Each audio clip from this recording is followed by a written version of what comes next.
mafanikio leta na jitihada. Life is no harder, it's no harder. Kila mwaka tumekuwa na ongezeko la insha na mwaka huu pia zimeongezeka.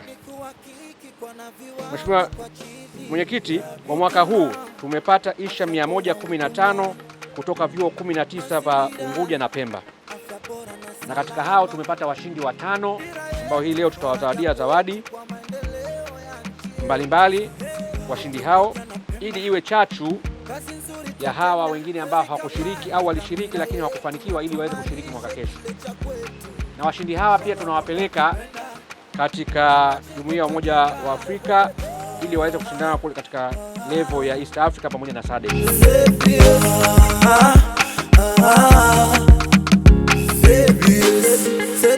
Kwa niaba ya mgeni rasmi, nina furaha kubwa kuwa hapa leo kuwa miongoni mwa washiriki katika hafla hii ya kuadhimisha siku ya viwango Afrika.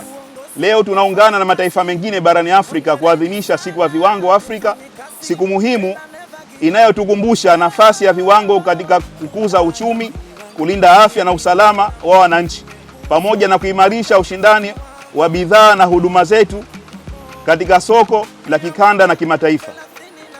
Kauli mbiu ya mwaka huu inatuhimiza kutambua kwamba viwango si tu taratibu za kiufundi, bali ni nyenzo muhimu ya maendeleo endelevu.